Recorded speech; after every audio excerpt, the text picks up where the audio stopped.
Ashley, girl, shut up, honey. Shut up.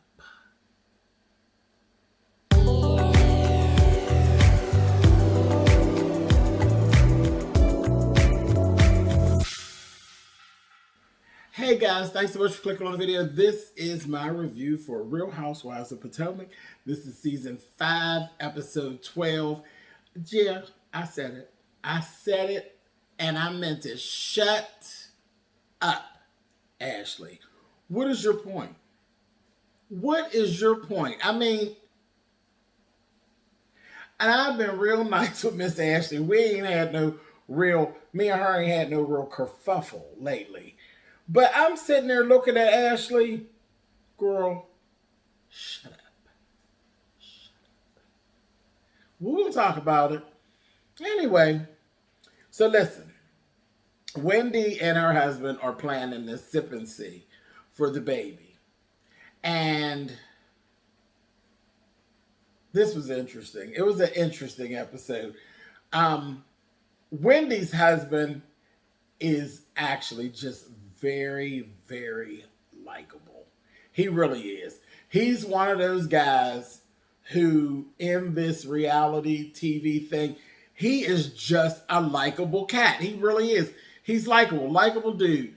And I feel so bad at this whole thing about his family. Eddie's family is just basically not participating in anything. Like he's like cut off. And it really is all about these parents. I don't know, and I'm going to go ahead and respect that this has to do with the Nigerian culture, that everything is really wrapped up into their parents. I mean, hell, I'm real wrapped up into my mom and not so much of what she thinks, but making her comfortable and making sure that my mother has an easy time of most things that I really try to do. But this thing, like with their parents, it's real deep. Like there's an issue with the parents. So it's something that really is not that big. And now it's like, you basically write your child off altogether. You don't know the grandchildren. You're not open. He ended up, you could see him going through this turmoil throughout this episode of whether or not to actually reach out. And I mean, like the mother was like, listen, I ain't being bothered. And that was it. She ain't being bothered, so ain't nobody being bothered. Even down to the siblings. Nobody don't mess with him. Nobody messes with his kids. It's like he's been written off from his family. What do you say? What do you say? I mean, I don't know. It's a lot. It really is a lot. It's right up there with like disowning. And that's not, our culture is not, the African American culture is not really, we ain't big on disowning our children. We're not. It's just not something we do. That is something that you see in Caucasian culture, a lot of people being written off and different things like that.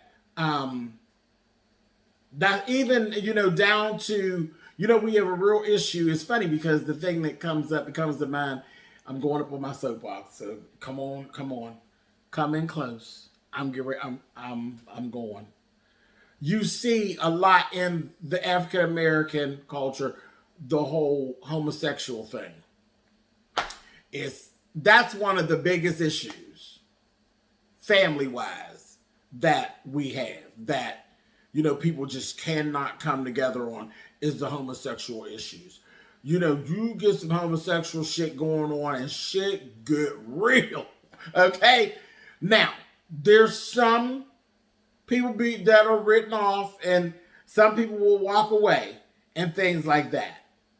But even when that happens, it's one of those things where we be like, what happened?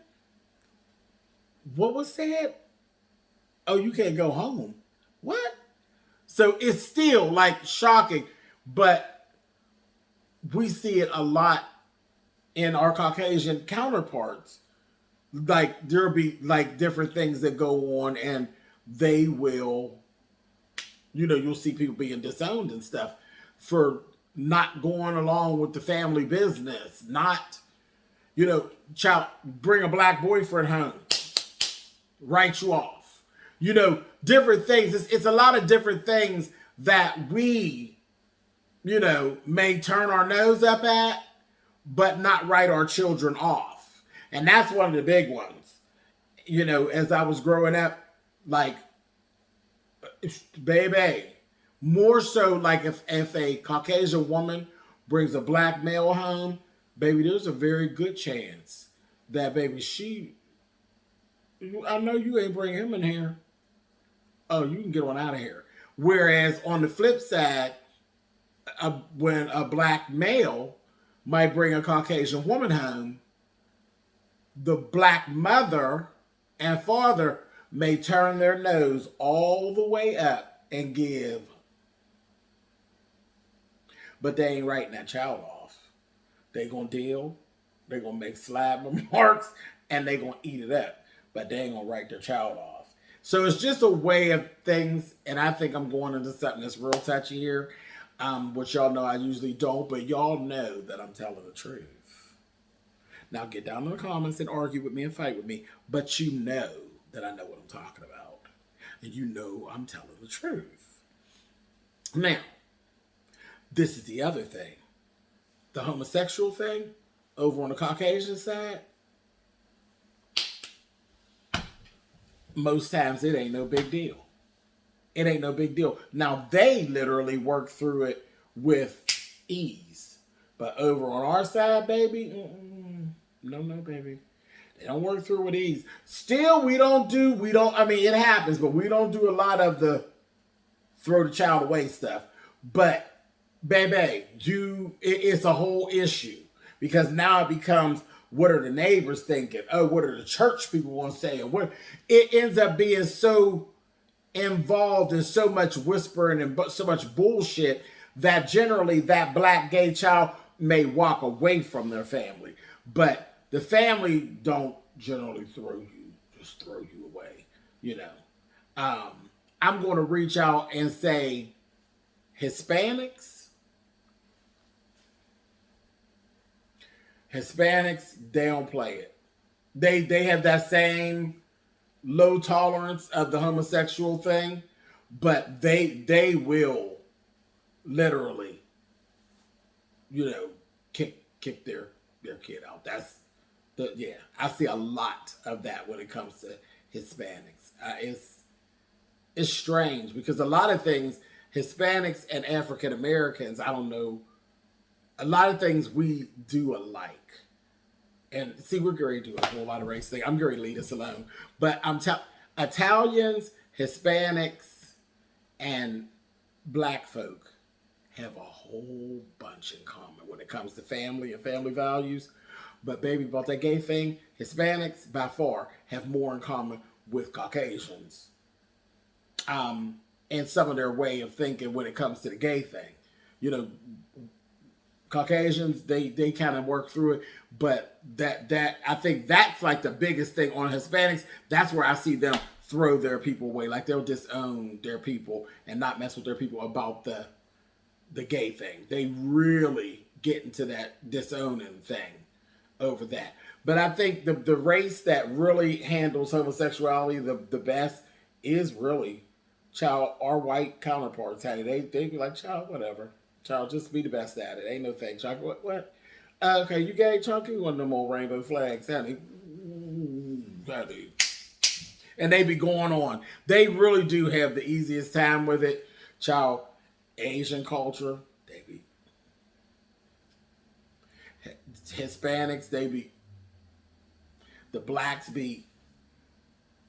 But come on, child. It is what it is. And I'll fight everybody else. But I'll rip you up when we get in the house. So, all right, I'm done. Now, I'm leaving that alone because I can go on and on and on. I'm going to leave this alone because I didn't soapbox too much on it. Anyway, I'm getting down. Boom, boom, bam it. I'm back. Okay, this whole thing with Nigerians. So I'm learning. Um, if the parent is unhappy, it looks like you get written off and everybody writes you off. Um, we've had a little bit of conversation about this whole thing about the parents basically living. And people got mad at me, baby, because I said clout chasing. But I don't care what y'all say. That's what it is. Wendy, her mother is living off the clout of what Wendy's accomplishments are. Y'all say what y'all want to say. That is how I see it. That's how I see it because that's what it is. She's this, she's that. You can't make this decision because it changes what I am in the public eye. That's clout chasing. Now, y'all can say what y'all want. And is clout chasing always a bad thing? Or is it just a fact? So we can go and argue some more about that. But it is what it is. I seen it some more. Truly, at this sip and see, I felt like the sip and see was thrown for the baby, but it was more about Wendy's mother than it was about anybody else. I said, y'all, what y'all saying about the clout chasing thing now? Did you all, and I ain't trying to fight and argue with y'all. I'm just asking, did you feel like the sip and see was the focal point more on the baby girl or was it on the old girl? Because I felt like it was on the old girl. When the girls from Potomac met the old girl, baby, she had a whole scene. They were like, oh, you're beautiful, and this, that, and the other. She said, I am this, that, thing, and the other, whatever that title was that she had, and it means this, and I am strong, and I am that. Wait a minute, honey. We were just saying hello. And the next thing you know, honey, you start giving us the speech that you are the goddess of Troy, honey. And I was like, whoa, okay, come on, sis. I ain't mad with it, but I was like, girl, the clout is a lot here. That's what I saw. And I ain't trying to offend nobody. It's just what I saw. That's how I felt about it. And if that's the culture, cool. I got no problem with it. It is what it is. But it's interesting. It's interesting to see. Girl, that's clout chasing. I don't care what y'all say. Anyway, all right, so that was what was going on. It was a beautiful party. Baby, I love the clothes. Baby, everybody was clean. I said, check them out, honey. Clean. Did y'all see the woman in the white dress? They showed her like 3 times. This one woman, she had the head wrap, because I thought those were, I'm always interested in the head wraps and how the African women do the head wraps. Ain't figured it out yet, honey, but you know I play in fabric. That's what I do. But they always do like interesting things with their head wraps. But these head wraps, I love the way the pleating was basically done and how they sat. And I was like, yeah, this is cool. Because I was looking, I've done millinery. I can do millinery. I know how to make hats and stuff. But I know that their stuff is really just fabric wrap. It's not, there's no buckram and stuff underneath. It's just the way they wrap. It's something culturally that they do, and I think it's amazing. But this woman, they showed her a couple times. She had this white dress on, baby, and it was all, it was like gathers, and it was draped, and she was in this white dress, like, boom, boom, boom, boom. And they showed her just from the back. You didn't even see her from the front, but they showed her like 3 times. Girlfriend was so in this dress. I said, you better do it, honey. So yeah, that was really interesting. Anyway, okay, so let's get back to this. So all of that's good. The party was really good. Like I said, Eddie's family, they didn't respond to the email or the text message.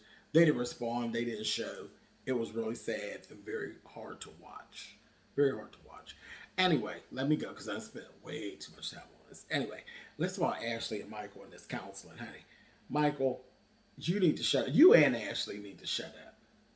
Michael's over there now. Everything, he's blaming the baby for everything. Did y'all notice that? It was the baby's fault. It was his father's fault. His father sheltered him and treated him so nice, but then he would drink and then he would flip on him and he would be calling them names and stuff. Well, guess what, Michael? I probably would call you names too, because you a mess. You a mess. Now everything is the baby's fault. Because you basically, what you came out for me, like, he's blaming the baby on Ashley's change of heart. No, baby, it don't have nothing to do with that little baby. It has to do with the fact that she don't want to share her husband anymore. She don't want to do it. She doesn't want to share anymore. She will, and the bad thing is, Ashley, honey, reality is how you start is how you finish. You started, see, when you open up that Pandora's box and you let other people in, and you start to allow other people to partake in your man's penis, then that's just the way it is.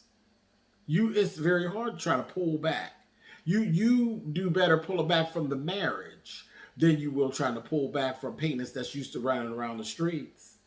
You allowed it to run around the streets of Potomac, and now all of a sudden you don't want to do that no more. But baby, the penis is hot. It's hot on the block, baby. And now you want to, and listen, and they say your man's running around, he hitting the boys and the girls.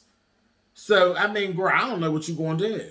But just remember I said, how you start is how you finish. Y'all know I say it all the time. These little love triangles, I think love triangles are just as interesting, but I don't ever want to be the part of one. Not on purpose.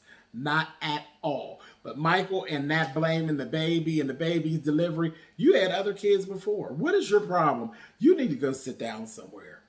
It ain't nobody else's fault, Michael. It's your fault. You horse and you got a hot dick. That's all that it is. It ain't real hard. Well, I mean, it is. I guess it'd be real hard. You keep using it on people. That is the problem. Now shut up and stop blaming people. So I feel isolated. No, the translation is you jealous. You're jealous. She spent too much time with the baby, not enough time with you. Child, if you want to go sit down somewhere and grow up, you're 105 years old. Go sit down. Go sit down. You're going to need a blue pill sooner or later anyway. Sit down. Moving on. Ray and Karen. Child, Karen is dead set. I want my marriage. Period. Ray's given, listen, you got to find a balance. And he just flat out answered, has some of this fame gone to your head?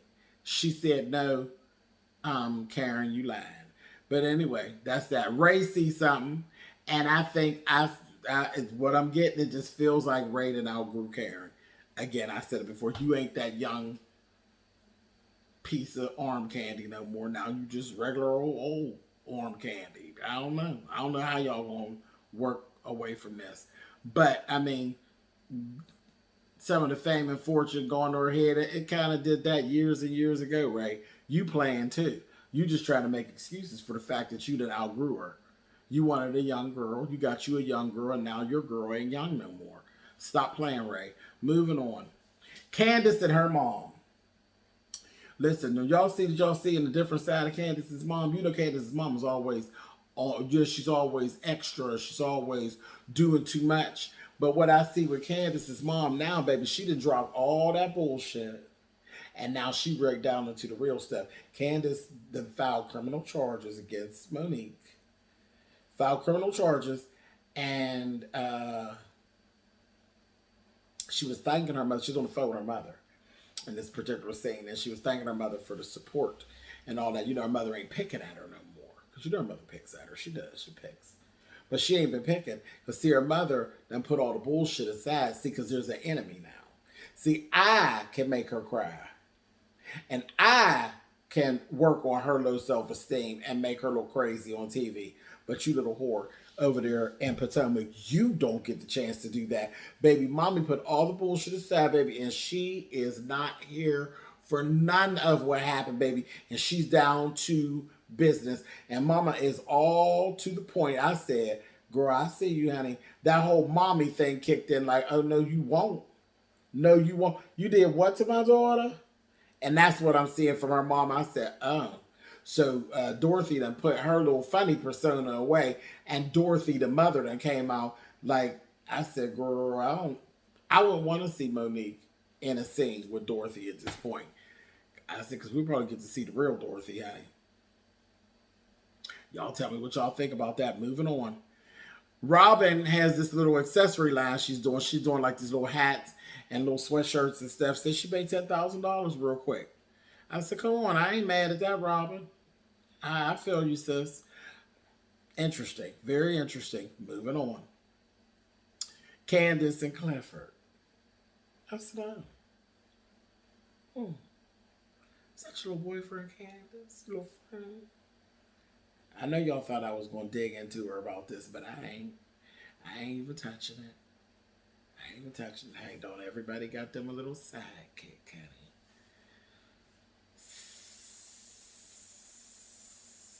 I see you, Candiace, bitch. Anyway, moving on. More crying and talking about she putting up post-its saying, you're okay, all over the house. They will actually show them, okay, you're doing too much, sis. That's foolishness. That's foolishness, and I ain't interested in that. And I see that most of you, it's a lot of embarrassment that is going on. It's embarrassment more than anything else. It is what it is. You got your ass whooped. Getting your ass whooped is embarrassing. Whooped your ass, honey. Anyway, it is what it is. But that whole thing about her trying to force Karen to choose sides, I don't like it. I don't like it at all. Nobody got to choose sides. Your ass got whooped. That's it. Ain't that, it is what it is. Choose the side of going to take Taekwondo. So next time when somebody reach for you, girl, you know how to get down. But all that other shit you talk about is bullshit. Karen shouldn't have to choose. She loves you both. She does. And if you don't stop, she's not going to be loving you. You're going to force her to choose side, and you're going to lose. I can see it coming. I can see the forest through the trees. Anyway, moving on. Uncle Lump. Y'all know Ashley's uncle, honey. He is not here for Michael at all. And said, I want to talk to him. I said, oh, come on, Uncle Lump, honey. Uncle Lump wants to give Michael, how many lumps do you want, honey? That's what he wants to give him, honey. I said, well, you know, mommy just is sitting around waiting on a reason, baby. I said, oh, here we go. Anyway, then I have to mention it, child. Miss Wendy's kids are funny. Her little boys, it's that one, honey. That one. He's cutting up. He was early on. They have to keep getting him and keep correcting him. Hold on. Wait a minute. Put your clothes on. He over there busting a sag. They had to make him pull his pants up. Then he playing with the baby's bow. Got the baby's bow stretched around his head. Carrying on. And then they had to go get him to get to stop that. Then he tipping through with the mama's heels on. I said, baby, he just knows that the camera's on and he giving the camera what it wants. I said, come on, superstar. You know, I will say this, Bravo television, Bravo casts some of the most interesting children that reality TV has to offer. Candy's little boy on Real Housewives of Atlanta, Ace is a star.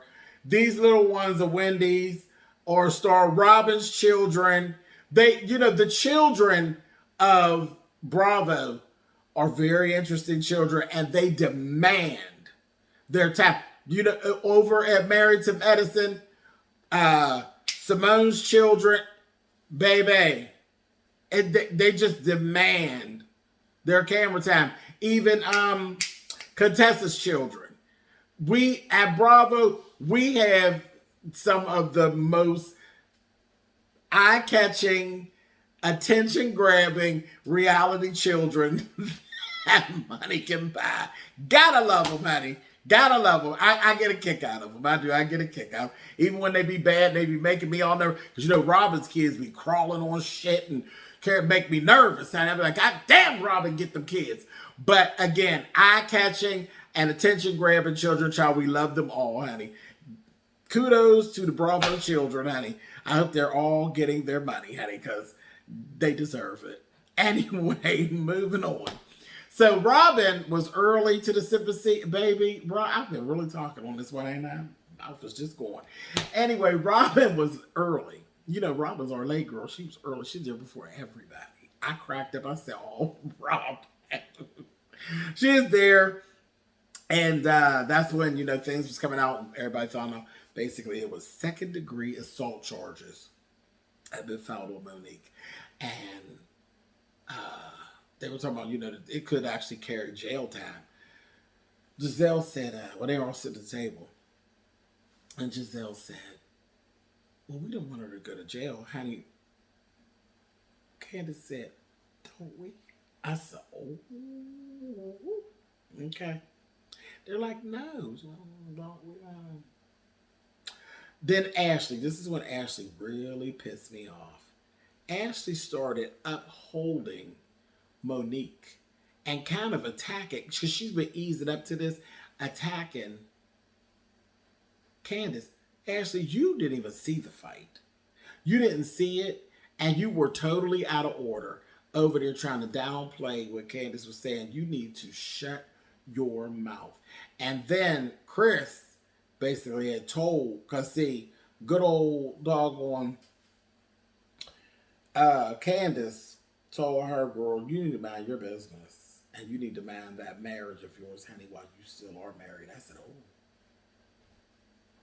She said, I'm married to a millionaire. I don't need, because she said, what is Monique paying you to be carrying on like this? You weren't even there. You didn't even see the fight. And you said he trying to defend her. She said, girl, I'm married to a millionaire. I don't need to be paid. She said, for now. I said, oh. Honey, and listen, Chris told her, shut up. Just shut up. I said, But then all the girls kept talking. Honey, listen, Candiace was holding her own at that table. She's holding her own at the table. But this whole thing, Candiace, you cannot force Karen to pick a side. And you should. It's not fair. It is not fair. It's not fair. She's damned if she do, damned if she don't. She is literally, when you say a situation where somebody's stuck in the middle, Karen is actually stuck in the middle. Ugly, ugly place to be.